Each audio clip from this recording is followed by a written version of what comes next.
Hello दोस्तों, आप सभी का हार्दिक स्वागत है एक बार फिर से आप सभी के इस चैनल ज्ञान कुटीर में, जिसमें हम चर्चा कर रहे थे ट्वेल्थ मैथ्स का जो चैप्टर फर्स्ट है संबंध एवं फलन, रिलेशन एंड फंक्शन। उसके बारे में हमने 1.1 एक्सरसाइज में जो संबंध था उसके बारे में चर्चा कर ली, रिलेशन के बारे में। अब जो हमें फंक्शन के बारे में भी चर्चा कर ली है पिछले लेक्चर में। अब हम उनके क्वेश्चन और उनके एग्जाम्पल जो पढ़े थे, उनके टाइप, उनके बेसिस पे हम करने वाले हैं। तो आपको वीडियो के पूरे अंत तक बने रहना है और आपको बस इन छोटी छोटी चीज़ों पे ध्यान रखना है, और वही छोटी छोटी चीज़ें क्वेश्चन में आपको सहायक रहेंगी और एग्जाम में उन्हीं चीज़ों से आपको फ़ायदा मिलने वाला है। तो आप पूरे वीडियो में बने रहिए। मैं देखो आपके लिए बहुत सारे क्वेश्चन लेके आया हूँ, ये हम अभी करने वाले हैं। पहले हमने क्या देखा था, पहले हमने ये एग्जाम्पल देखे। पहले तो ये एकेकी, बहुएकी, आच्छादक, अंतरछेपी, 1 to 1 function, many to one और ऑन टू और इन टू, ये चार टाइप के हमने क्या देखे थे, फंक्शन देखे थे। ये चार फंक्शन होते हैं। पहले फंक्शन के बारे में अगर चर्चा करें 1 to 1 में हमने क्या देखा था कि किसी जो एक सेट दे रखा है उसके एक अवयव का दूसरे सेट के एक अवयव के साथ ही अगर फंक्शन हो तो हम क्या बोलेंगे, एक एक ही, मतलब 1 to 1 है। और अगर बहुएकी मतलब मैनी टू वन की बात करें तो इसमें क्या देखा था कि दो या दो से अधिक प्रांत का एक ही सह प्रांत हो, मैनी टू वन हो, तो हम उसे क्या कहेंगे, बहुएकी की, मतलब मैनी टू वन फंक्शन कहेंगे। अगर आच्छादक की बात करें तो ऑन टू फंक्शन, मतलब परिसर बराबर सह प्रांत होने चाहिए। इधर वाले सारे अवयव क्या होते हैं, परिसर, और अगर प्रांत के सारे ही फलन क्या हो, इनके टकरा रहे हो, तो वो क्या हो गए, सह प्रांत। और सह प्रांत जो हुए वो परिसर है पहले से, तो परिसर बराबर सह प्रांत हो गया। इसका मतलब क्या है, आच्छादक फलन है। ठीक है, इतनी बात क्लियर है। और अंतरछेपी में बस कितना है, परिसर बराबर सह प्रांत नहीं हो, मतलब इसके भी आगे अगर कुछ होता तो तीर तो बस इन तीन की ही टकरा रही है, पर परिसर में और भी अवयव बच गए जिनके तीर नहीं टकरा रही है, तो वो परिसर बराबर सह प्रांत नहीं होते। उसका मतलब क्या होता, अंतरछेपी होता। तो ये चार टाइप के हमने पढ़े थे। अगर एक एक ही होगा तो आपको खुद से ही समझ जाना है कि वो बहुएकी तो बिल्कुल ही नहीं होगा। चाहे और मतलब एक एक ही हो गया ना, वो बहुएकी नहीं होगा। ठीक है, और अगर एक एक ही नहीं हुआ तो बहुएकी होगा। ठीक है, ये चीज आपको इन दोनों में और इन दोनों में कनेक्शन बिठाए रखना है कि आच्छादक हुआ तो अंतरछेपी नहीं होगा। आपको कंफर्म क्लियर करते हुए ही चलना है, और अगर आच्छादक नहीं हुआ तो अंतरछेपी होगा। ये चीजें थी जो मैंने पिछले लेक्चर में बताई। अब हम क्वेश्चन देखेंगे। पहले तो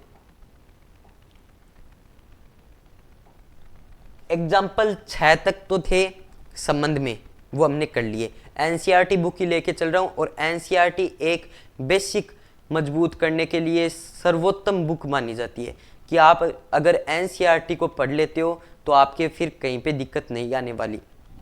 तो एनसीईआरटी किताब को ही आप एकदम सर्वश्रेष्ठ मान के चलें। एनसीईआरटी किताब का एग्जाम्पल नंबर 7 जो 1.2 एक्सरसाइज से पहले है। मान लीजिए कि कक्षा 10 के विद्यार्थी, इन तरह के क्वेश्चनों को क्या बोलते हैं, पहले तो इन्हें पढ़ना है बस, और किसी से मतलब नहीं है। बस बड़ा क्वेश्चन देख लिया, इससे ये नहीं कि हमें घबरा जाना है। ये बस प्रश्न पढ़ लेना है, उसके बाद मैं समझाऊं वो समझ लेना है, और फिर अच्छी तरीके से जो मैं कराऊंगा उसे आसानी से देखना है, और फिर आपके माइंड में वो चीज़ बैठ जाएगी। और एक दो क्वेश्चन करेंगे तो उससे प्रैक्टिस भी हो जाएगी, और अगले लेक्चर में आप बढ़िया वो क्या दे सकोगे, रिस्पॉन्स दे सकोगे। ठीक है, और आप पहले से भी करके आ सकते हो अगले क्वेश्चन। मान लेना है कि ये क्या होते हैं, इन तरह के क्वेश्चनों को क्या बोलते हैं कि कक्षा 10 के विद्यार्थी हैं, रोल नंबर, इन्हें बोलते हैं वर्ड प्रॉब्लम क्वेश्चंस। ये तो होते हैं वर्ड प्रॉब्लम। सब्जेक्टिव होते हैं, एक तो एक ऑब्जेक्टिव होते हैं। ऑब्जेक्टिव जो आईआईटी, जेई, नेवी, एयरफोर्स जो कंपटीशन एग्जाम होते हैं ना, उनमें आते हैं। और सब्जेक्टिव क्वेश्चनों का क्या तात्पर्य होता है, सब्जेक्टिव क्वेश्चन जो होते हैं वो दो तरह के होते हैं। एक तो मैथमेटिकल, जिसमें मैथमेटिक्स पूछी जाती है, नंबर और बाकी चीज़। और ये होती है वर्ड प्रॉब्लम, जिनमें हमारे जो डेली रूटीन की, रियल लाइफ की जो घटनाएं हैं उनका जो वर्णन होता है, और उनसे ही क्वेश्चन बना के पूछता है। ये हमें सारी एक्सरसाइजों के लास्ट में से पूछने को मिलता है, कहीं कहीं में शुरुआत में भी मिल जाता है। तो हम पहले तो ये क्वेश्चन देखेंगे और उसके बाद अगले क्वेश्चन की ओर चलेंगे। तो पहला क्वेश्चन है, मान लेना है कि कक्षा 10 के सभी 50 विद्यार्थियों का समुच्चय ए है। ठीक है। जो कक्षा 10 है पूरी स्कूल है, वो तो यूनिवर्सल सेट है, आपने 11th में पढ़ा होगा। यूनिवर्सल सेट होता है वो तो पूरी चीज होती है, ठीक है। अगर पूरी स्कूल है तो वो तो यूनिवर्सल है। और उसमें जो सेट ए दे रखा है वो कक्षा 10 के 50 विद्यार्थियों को दे रखा है, कि कोई कक्षा 10 है उसमें 50 विद्यार्थी हैं। मान लेना है कि एफ जो है वो ए से एन में, ए से एन में, ए से एन में, ये ठीक है, ए से एन में है। इसी प्रकार हमें रिलेशन में देता था कि रिलेशन ए से बी में, इस प्रकार से हमें देता नहीं था क्या कि ए सेट देता था और बी देता था और रिलेशन बताता। वैसा की वैसी चीज है, बस फंक्शन दे रखा है और हमें वही तरीके से करना है जैसे उनमें देखते थे हम वो 4 तरीके, और इसमें ये 4 तरीके देखेंगे और कुछ नहीं है। एफ ए से एन में दे रखा है। अब एन सेट, एन सेट क्या है, एन सेट यहाँ पे नहीं दे रखा, मैं आपको बता देता हूँ, क्वेश्चन में ही दे रखा है, बस यहाँ पे लिखा हुआ नहीं है। एन है जो स्कूल है ना, स्कूल के सभी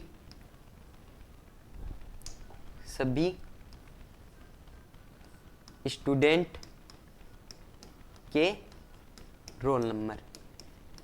यहां पे एन का मतलब ये दे रखा है हमें, ठीक है, कि कक्षा जो स्कूल के है ना के सभी स्टूडेंट के रोल नंबर, ये चीज है।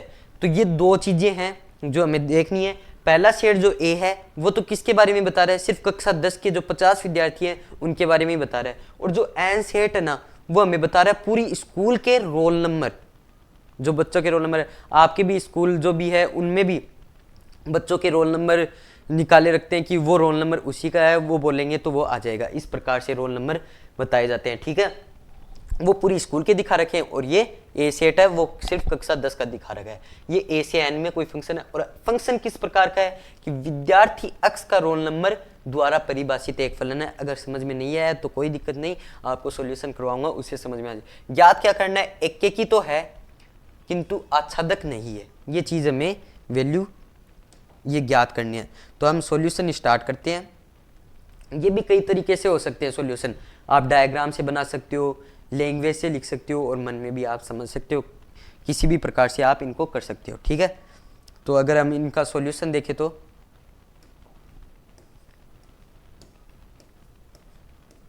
सॉल्यूशन देखें, पहला क्या है, पहले तो हम लिख देते हैं जो हमें सेट दे रखा है, ठीक है। ए सेट हमें क्या दे रखा है, ए सेट हमें दे रखा है कक्षा 10 क्लास 10 के सभी 50 विद्यार्थी हैं, ठीक है। उनका सेट हमें क्या दे रखा है, ए दे रखा है। अगर आप लैंग्वेज में लिखते हो तो आपको ये लगाने की जरूरत नहीं होती, ठीक है। ये हमें ए सेट दे रखा है। अब बी सेट की अगर हम बात करें, मतलब एन की, दूसरा सेट हमें एन दे रखा है, तो वो क्या दे रखा है, स्कूल के सभी स्टूडेंट का रोल नंबर। तो वो चीज़ भी हम लिख देते हैं। पहले तो जो चीज़ गिवन है ना वो लिख दो आप, और कुछ नहीं करना, फिर आगे की आगे चीज़ें अपने आप ही होती जाएंगी। स्टूडेंट के रोल नंबर, ठीक है। ए तो थी क्लास 10 के सभी 50 विद्यार्थी, और एन क्या है, स्कूल के सभी स्टूडेंट का रोल नंबर। ये 2 चीजें हमें सेट के रूप में दे रखी है। अब जो फंक्शन दे रखा है उसे लिखने की जरूरत नहीं है। अब पहले तो हम देख लेते हैं क्या, एक की। पहले तो मैं रफ में आपको डायग्राम के माध्यम से समझाऊंगा और उसके बाद में आपको चीजें लैंग्वेज में भी बता दी जाएंगी। एक की, सिर्फ एक की और आच्छादक ही चेक करना कि एक की तो है, आच्छादक नहीं है, तो वो चेक कर लेते हैं। एक के लिए क्या होता है, क्या कंडीशन होती थी, जो फर्स्ट सेट है उसका कोई अवयव है, उसका किसी एक अवयव के साथ ही फंक्शन होना चाहिए डिफाइन, ठीक है। उसे बोलते हैं एक की, एक का एक के साथ। तो वो होना चाहिए विद्यार्थी अक्ष का रोल नंबर, अक्ष का रोल नंबर, विद्यार्थी कोई अक्ष है उसका रोल नंबर। विद्यार्थी कहां से लेंगे, क्लास 10 के 50 विद्यार्थी, क्योंकि विद्यार्थी तो इसमें ही दे रखे हैं। अब 50 विद्यार्थी में से भी कोई विद्यार्थी उठा लिया, उसको हमने क्या बोल दिया, अक्ष, ठीक है, कोई भी विद्यार्थी, उसे बोल दिया अक्ष, ठीक है, अक्ष का रोल नंबर द्वारा परिभाषित है। तो आप ऐसे भी अगर मन में सोचना चाहें तो सोच सकते हैं कि किसी एक विद्यार्थी का, चाहे सेट में कितने ही अवयव हों, किसी एक विद्यार्थी का एक ही रोल नंबर होता है, एक से ज्यादा रोल नंबर नहीं होते। अगर ए से एन में अगर हम फंक्शन देखें तो ए में तो क्या है 50 विद्यार्थी और एन में है रोल नंबर, तो एक का तीर एक से ही टकराएगा, क्योंकि एक विद्यार्थी का एक से ज्यादा रोल नंबर नहीं होते। ठीक है, तो चीजें लिखते हैं। पहले तो मैं आपको चित्र से बता देता हूं ये चीज। ठीक है, ए है ये, तो ये क्या है एन है। ए में क्या है 1 2 3 इस प्रकार से 50 हैं विद्यार्थी, और एन में कितने भी हो सकते हैं रोल नंबर, पूरी स्कूल के दे रखे हैं वो तो 1 2 ऐसे, मतलब मान लो 20 और ऐसे 100 तक भी जा रहे होंगे, आगे तक भी जा रहे होंगे, क्योंकि ये पूरी स्कूल के रोल नंबर दे रखे हैं और पूरी स्कूल में तो कितने भी बच्चे हो सकते हैं। ठीक है, वो इससे ज्यादा होंगे। अब पूरी स्कूल के रोल नंबर में कक्षा 10 वाले जो विद्यार्थी हैं उनके रोल नंबर भी आ रहे ही होंगे। ठीक है, और कक्षा 10 के विद्यार्थी हैं ये, तो मतलब इनका भी रोल नंबर इनमें कहीं ना कहीं होगा, और वो एक का एक से ही होगा। इसका मतलब क्या है, एक एक ही फंक्शन ये है। इसका मतलब क्या है, एक एक ही फलन ये है। तो हम इसे अगर लैंग्वेज में लिखना है तो कैसे लिखेंगे, इन्हें तो बोलते हैं हम मिरर इमेज, मतलब दर्पण, प्रतिदर्पण। इन्हें तो कहते हैं हम क्या, इन्हें तो कहते हैं हम प्रतिबिंब। और ये क्या होते हैं, जैसे छाया होती है, छाया कोई तो बोलते हैं प्रतिबिंब। हम जैसे हमारी छाया बनती है वैसे इनकी छाया यहाँ पे बन रही है, इन्हें बोलेंगे प्रतिबिंब या इन्हें बोलेंगे बिंब, मतलब कोई भी ऑब्जेक्ट। ठीक है, तो यहाँ पे हम बोल देंगे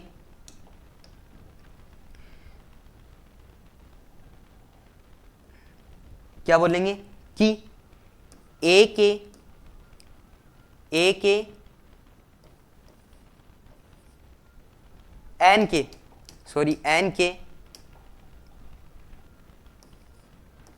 एन के अवयवों का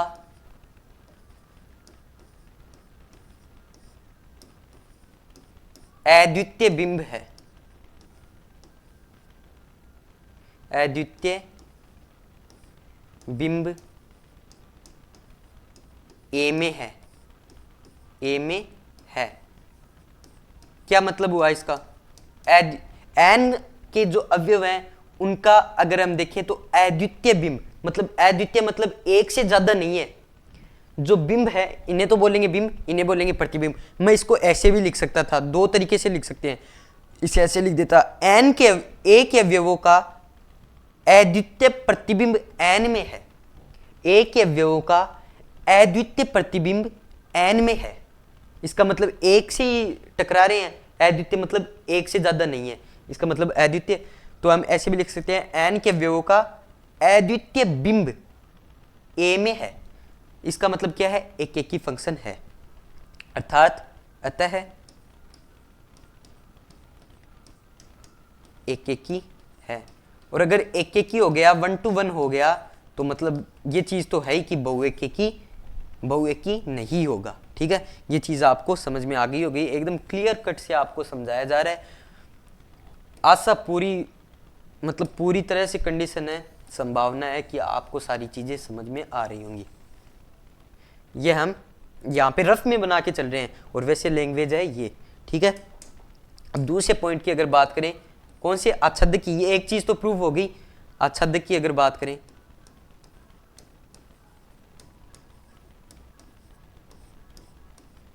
आच्छादक की अगर हम बात करें, आच्छादक में क्या कंडीशन होती है, परिसर बराबर होना चाहिए सह प्रांत के। जो दूसरे वाला सेट होता है उसमें जो सह प्रांत के अवयव होते हैं जिनकी तीर टकरा रही है वो बराबर होने चाहिए पूरे के पूरे परिसर के, उसे हम बोलते हैं आच्छादक। तो इसमें नहीं होने के लिए, सिद्ध करने के लिए दिया है, तो वो हम देखते हैं अभी। ठीक है, ये चीज हमें दे रखी है।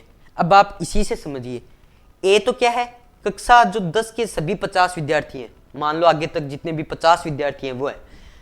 और एन क्या है, पूरी स्कूल के बच्चों के रोल नंबर, पूरी स्कूल के बच्चों के रोल नंबर। पूरी स्कूल के बच्चे तो कितने भी हो सकते हैं, मान लो 300 है, तो 300 के 300 रोल नंबर होंगे यहाँ पे तो, और यहाँ पे सिर्फ 50 ही एलिमेंट है, यहाँ पे 300 एलिमेंट है। अगर 50 का 50 के रोल नंबर के साथ भी एलिमेंट अगर फंक्शन बन गया तो 50 के अलावा 250 रोल नंबर तो यहाँ पे बच गए।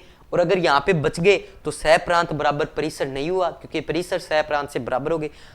आपको आराम से सारी चीजें समझनी है, मेरी एक एक बातों का यहाँ पे मतलब निकल रहा है, तो आपको ध्यानपूर्वक समझना है कि यहाँ पे तो 50 ही है, यहाँ पे कितने भी हो सकते हैं, ज्यादा ही होंगे मतलब इससे तो, ठीक है। तो मतलब सारी तीरें सारे सह प्रांत के नहीं सारे परिसर के नहीं टकराएंगी, सारे परिसर के नहीं टकराएंगी तो सारे सह प्रांत नहीं बनेंगे, सारे सह प्रांत परिसर नहीं बनेंगे तो सह प्रांत बराबर नहीं होंगे परिसर के।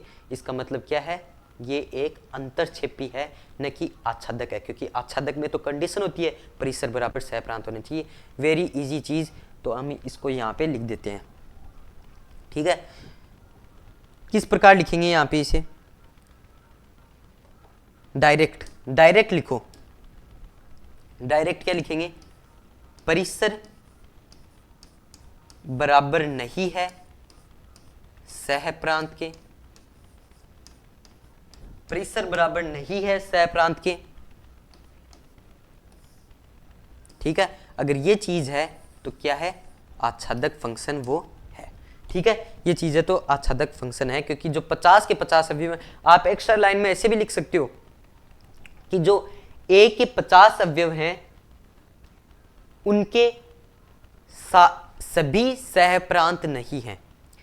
ए के जो प्रांत हैं उनके सभी सह प्रांत एन में मौजूद नहीं है। ए के प्रांतों के जो 50 हैं उनके सभी के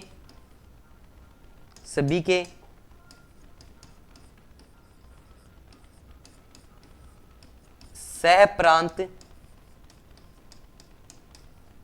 एन में नहीं है।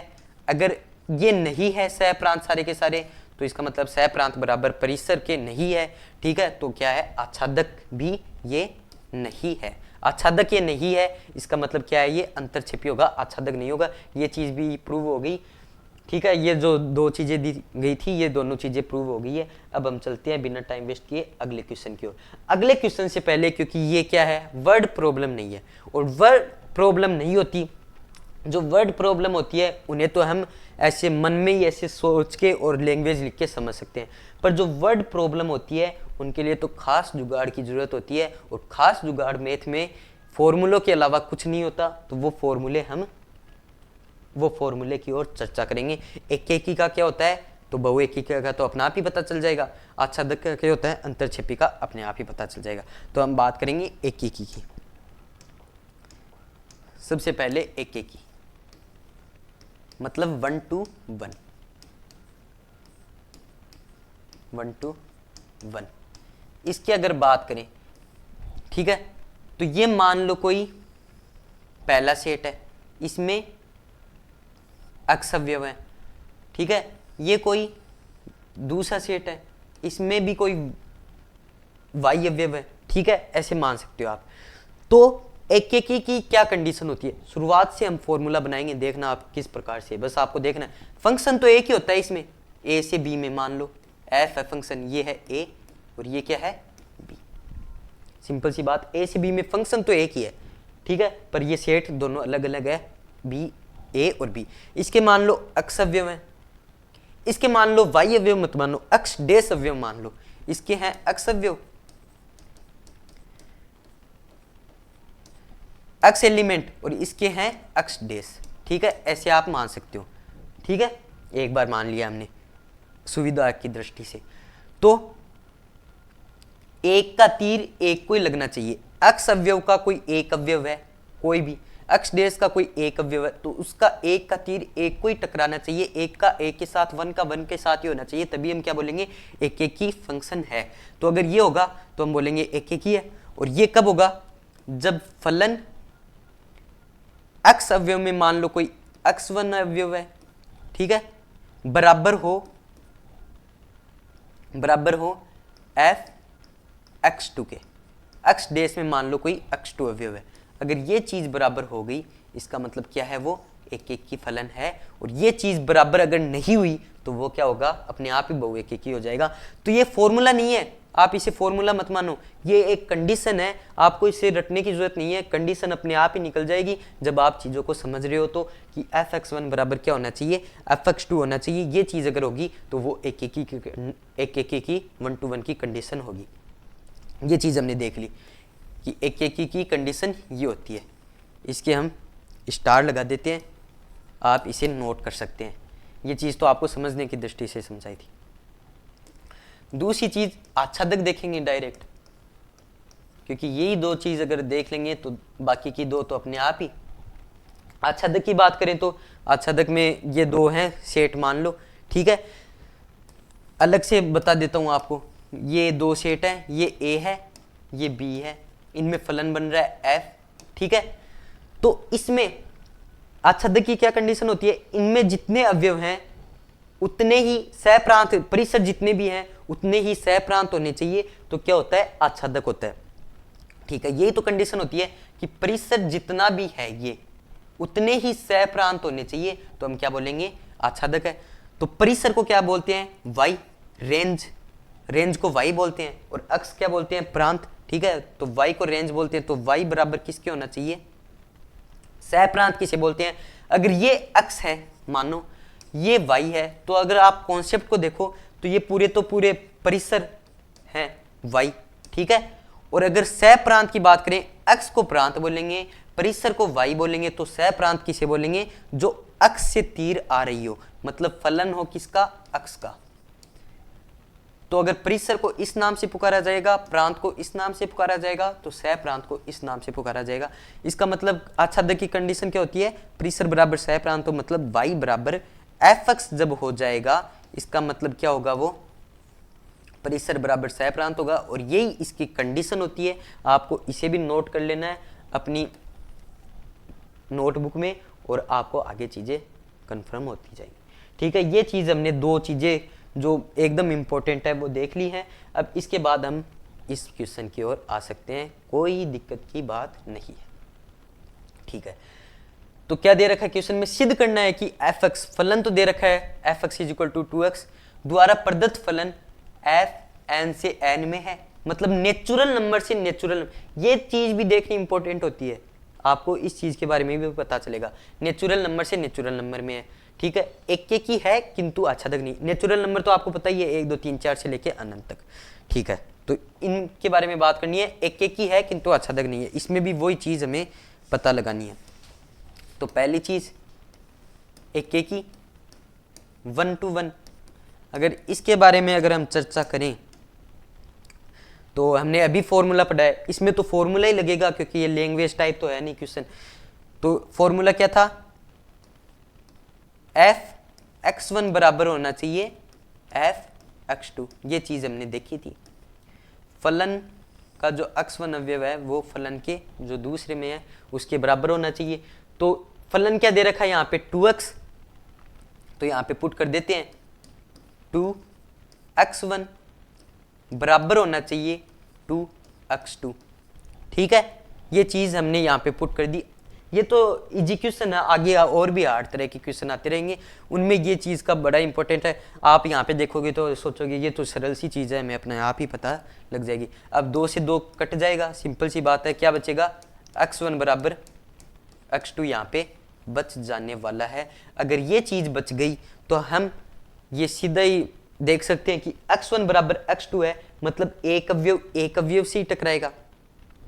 x1 बराबर x2 है, यहाँ पे कुछ और इनटू में आ जाता या फिर डिवाइड में आ जाता तो हम कुछ और लेके चलते, पर x1 is equal to x2 आ गया, इसका मतलब हम क्या बोलेंगे, ये एक एक ही फलन है, 1 to 1 ये है। बस इतना आ जाना चाहिए x1 बराबर x2 फॉर्मूले में पुट करने के बाद, तो हम डायरेक्ट क्या बोलेंगे, ये 1 to 1 फंक्शन है। अब दूसरी अगर हम बात करें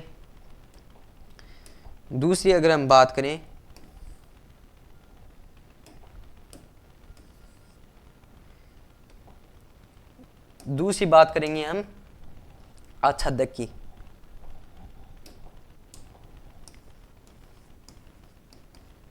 आच्छादक में क्या होता है, परिसर बराबर सह प्रांत होना चाहिए, तो वो चीज यहाँ पे कंडीशन जो हमने फॉर्मूला बनाया था वो चीज़ हम लागू कर देंगे यहाँ पे। तो देखिए क्या होता है, क्या देखा था हमने, y जो परिसर है वो सह प्रांत मतलब fx के बराबर होना चाहिए, ये चीज़ हो गई। इसका मतलब हम क्या बोलेंगे कि वो क्या है, वो चीज़ क्या है, वो चीज़ है एक आच्छादक फलन वो है। तो fx तो यहाँ पे fx ही पड़ा रहेगा, ठीक है, fx तो यहाँ पे fx ही पड़ा रहेगा। फलन के रूप में जो हमें दे रखा है वो क्या है 2x और y बराबर में है, ठीक है। तो x का मान क्या आया y/2। अब x तो यहां पे पूरा है पर y यहां पे by 2 है, ये हो जाता सॉल्यूशन, ये हो जाता सॉल्यूशन। अगर यहां पे मैंने एक बात बताई थी, ये भी उतना ही इंपॉर्टेंट है जितना ये पूरा का पूरा क्वेश्चन है। f फंक्शन जो है वो नेचुरल नंबर से नेचुरल नंबर में ही है, मतलब प्राकृत संख्याओं से प्राकृत संख्या में ही है। 1 2 3 से अनंत तक जो होती है वो होती है प्राकृत संख्याएं। तो अगर यहाँ पे हमने कोई भी प्राकृत संख्या रखी y के मान में, हमने कोई भी प्राकृत संख्या रखी 1 2 3 4 से, तो वो y का मान तो प्राकृत संख्या है, मान लो हमने 1 रख दी, y का मान 1 रखते ही x का मान क्या आ गया 1/2। y का मान 1 रखते ही कुछ भी रख सकते हो आप, 1 रखते ही x का मान क्या आ गया 1/2। पर 1/2 तो प्राकृत संख्या होती ही नहीं, 1/2 तो प्राकृत संख्या होती नहीं, वो तो हाफ है, पॉइंट में आ गई 0.5, तो ये प्राकृत संख्या नहीं होती। पर क्वेश्चन में हमें क्या दे रखा है, फंक्शन किस में है, नेचुरल नंबर से नेचुरल नंबर में ही है। तो ये कंक्लूजन अगर निकला तो हम क्या कह सकते हैं कि ये आच्छादक नहीं है, आच्छादक नहीं है। आपको चीजें समझ में आ गई होगी, अगर चीजें समझ में आ रही हैं तो आप लाइक ठोक सकते हैं, ठीक है। आच्छादक ये नहीं है, और आच्छादक नहीं है तो आप अपने आप ही पता लगा सकते हो, ऑन टू अगर नहीं है तो इनटू होगा, मतलब अंतरछेपी ये फंक्शन होगा, ठीक है। ये क्वेश्चन भी हमने अच्छे तरीके से कर लिया है। अब हम चलते हैं एक और क्वेश्चन देखेंगे, उसके बाद में हम देखेंगे कल के वीडियो में और भी इंटरेस्टिंग और भी अच्छे तरीके के क्वेश्चन, ठीक है। इसमें क्या दे रखा है, ये क्वेश्चन मैंने इसके बाद में लिया है, सिद्ध कीजिए कि fx बराबर 2x, इसके बारे में नॉलेज हो जाएगी। सिर्फ आच्छादक का ही खेल है इन दोनों क्वेश्चनों में अंतर, और तो बाकी चीजें सेम है। इसमें भी यही दे रखा है, इसमें ये चीज दे रखी है कि एक एक की भी होना चाहिए और आच्छादक भी होना चाहिए। अब यहाँ पे एक एक की लिख रखा है, तो एक एक की से आपको देख के घबराना ही नहीं है कि यहाँ पे तो दूसरी चीज पूछ ली। एक एक की को आप जोड़ के भी लिख सकते हो, इतनी तो आपको हिंदी संस्कृत भी आनी चाहिए। एक एक की को आप जोड़ के भी लिख सकते हो, ये एक ही मात्रा इसमें चलिए एक एक ही हो जाएगा, और एक एक की को आप ऐसे भी लिख सकते हो। तो अगर आप इसका सॉल्यूशन करो अब यहाँ पे, तो सबसे पहले तो आप देखोगे एक एक की, फर्स्ट नंबर एक एक की मतलब 1 to 1 फंक्शन आप यहाँ पे देखने वाले हो। ये अगर आप देखोगे तो इसमें क्या होती है कंडीशन, फॉर्मूला बेस है, क्योंकि fx = 2x फलन के रूप में दे रखा है, कोई हमारे वर्ड प्रॉब्लम नहीं दे रखी। तो इसका मतलब यहाँ पे हम कर देंगे क्या होना चाहिए, fx1 बराबर होना चाहिए fx2 के, ये चीज होगी तो हम क्या बोल देंगे होगा। तो 2x1 वही चीज है यहाँ पे भी। अब आप बोलोगे ये तो क्वेश्चन वैसे का वैसा सेम ही दे दिया, बस यहाँ पे थोड़ी अलग चीज पूछ ली, एक की तथा आच्छादक, और भी कुछ अलग पूछा है, वो हम आगे देखेंगे क्या अलग है, ठीक है। 2 से 2 कट जाएगा, क्या बचेगा x1 बराबर x2 बचेगा, और ये चीज ही तो आनी चाहिए, ये चीज आ गई तो हम क्या बोलेंगे 1 to 1 फंक्शन है, एक का एक के साथ ही फलन है, फंक्शन है।